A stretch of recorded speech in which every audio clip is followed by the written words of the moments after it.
Hello everyone, and welcome to this lecture developed by the project TransSafe, Transforming Road Safety in Africa.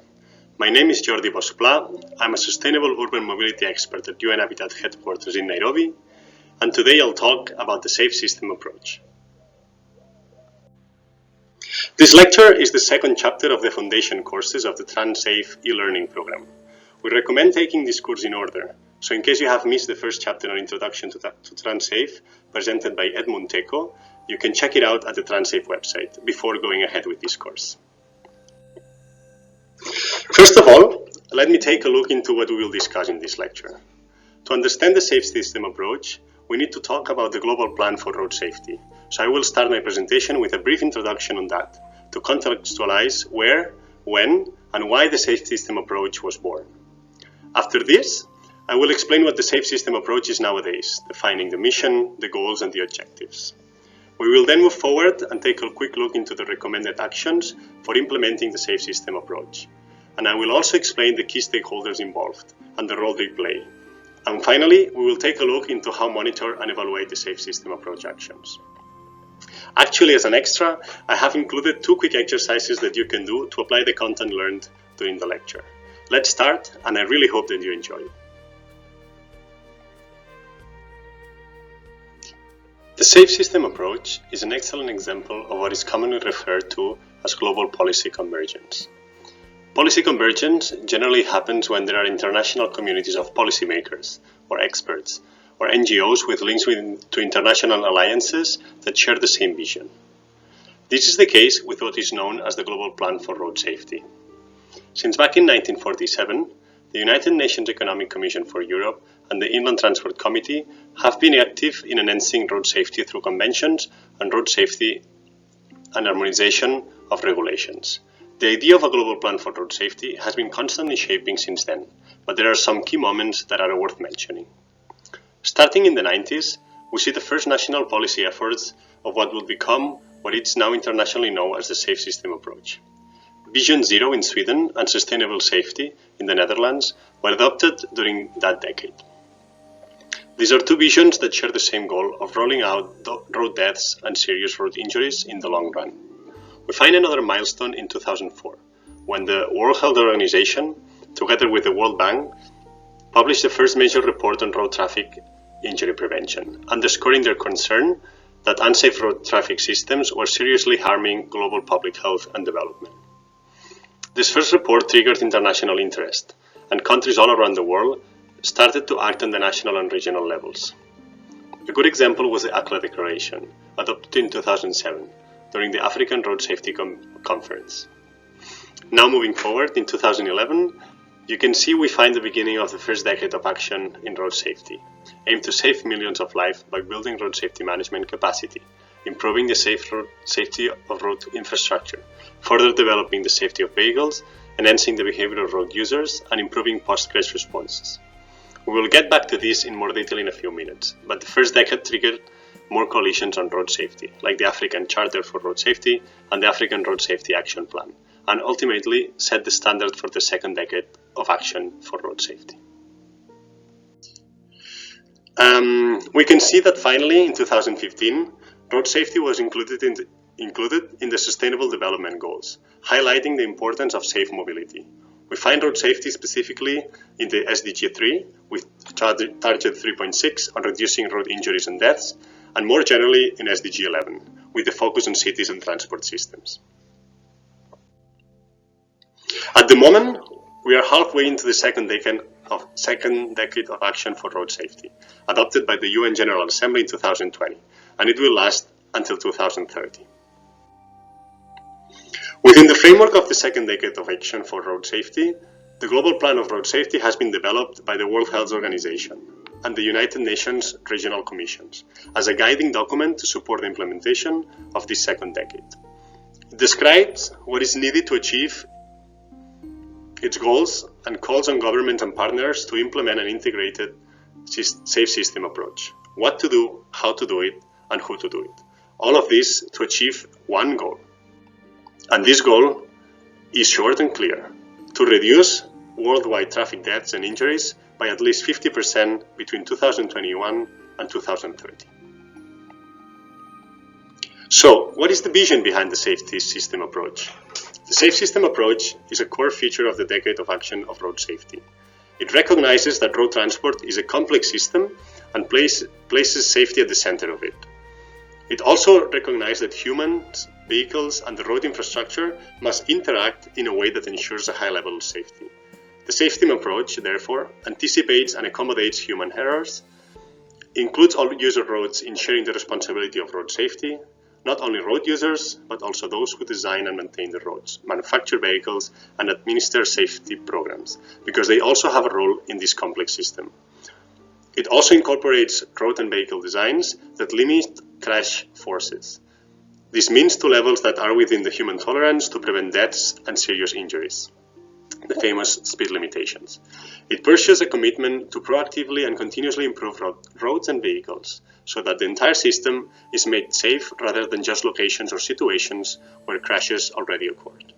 And finally, and very important, it sticks to the premise that a transport system should produce 0 deaths and 0 serious injuries. Safety should not be compromised at any time for the sake of financial factors or the desire for faster speeds. Since the adoption of the first decade of action, a multi-sectoral and holistic approach to road safety management has been implemented in the UN. The 5 pillars approach manages the interaction between speed, vehicles, road user behavior, and road infrastructure, and provides a conceptual framework for action. The 5 pillars are multimodal transport and land use planning, safe road infrastructure, safer vehicles, safe road users, and post-crash response. The next chapter of this course will focus exclusively on the 5 pillars of the road safety. So in this presentation, we won't get into more detail with it, but you can pause the video and take a moment to look at some example suggested actions for each of the pillars.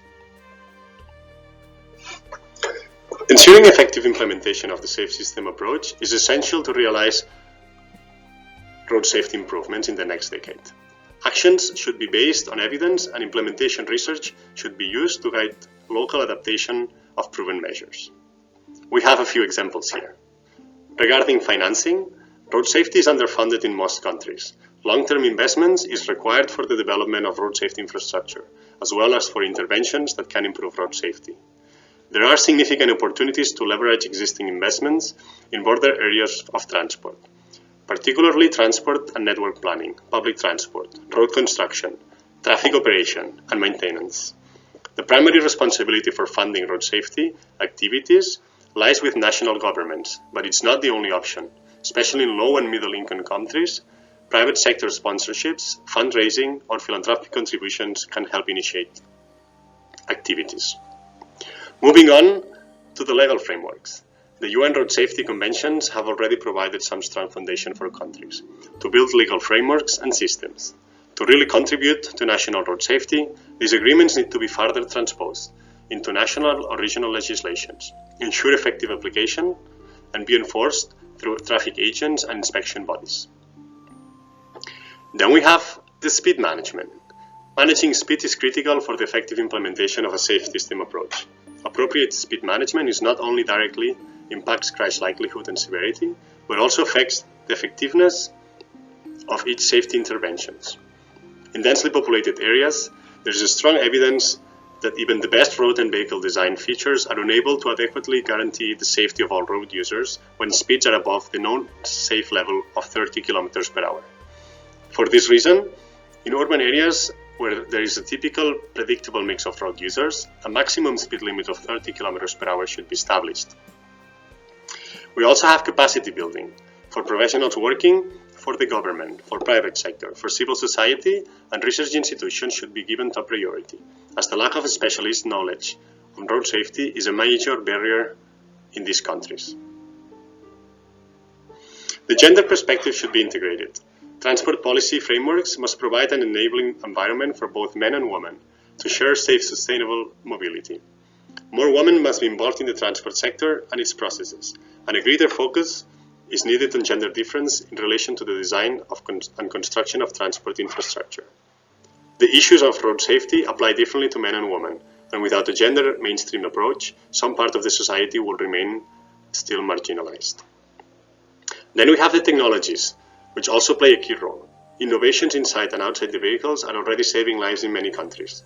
Stimulating the development of safety technologies could make an impact, but it has to be delivered with the required assessment and updating the policies, regulation and traffic laws. And finally, we need to focus on low and middle income countries. These countries account for more than 90% of all road traffic deaths, despite having less than 60% of the world motor vehicles. So achieving the goals of the Global Plan for Road Safety will require increased attention and support to these countries.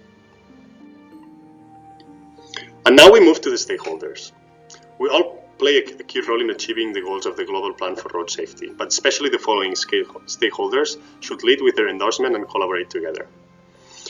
National and local governments should provide a legislative framework for action, developing action plans, encouraging compliance, and providing overall coordination.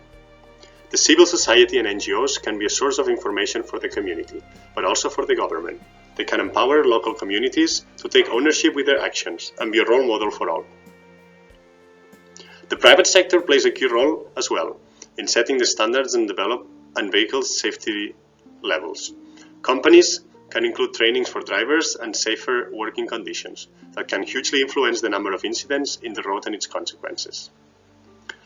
Funders can fill the short-term gaps that governments sometimes find hard to cover. Capacity building programs, research, and advocacy can be funded to support the long-term strategies. We already mentioned the philanthropists like Bloomberg or FIA are good examples with very successful funding programs. And finally, we have the UN agencies, such as the UN Road Safety Fund. They can raise awareness on road safety, facilitate international cooperation, support and strengthen governments' capacities, and reiterate the cross-cutting implications of road safety. In this slide, you can see examples of each stakeholder group that have been actively applying the safe system approach to tackle road deaths and injuries. In order to understand the success of the second decade of action for road safety, monitoring and evaluation play a crucial role. Strengthening data collection systems should be a priority for governments and other institutions. At a global level, the main mechanism that evaluates this is the Global Status Report on Road Safety, elaborated by the World Health Organization. The information of this report is collected through the survey from member states, and it details the number of traffic deaths, injuries, status of traffic laws, and its enforcement, as well as indicators on the progress made by countries. At the country level, the implementation of national and local action plans should be carried out continuously and be informed by data and evidence. Countries are therefore expected to assess the performance of their programs regularly and use these findings to inform and improve planning and implementation. And now, to finalize this lecture, I want to propose you 2 short exercises to apply the information discussed in this course. You can dedicate from 5 to 10 minutes to answer each question. If you're in a group, I would suggest you do it first individually and then compare your answers with your colleagues. The first exercise says the following. Within the context of your country, make a list of stakeholders that must work in tandem to improve implement the country's road safety strategies. You can pause the video and take a few minutes to answer the question. Once you're done, resume the video.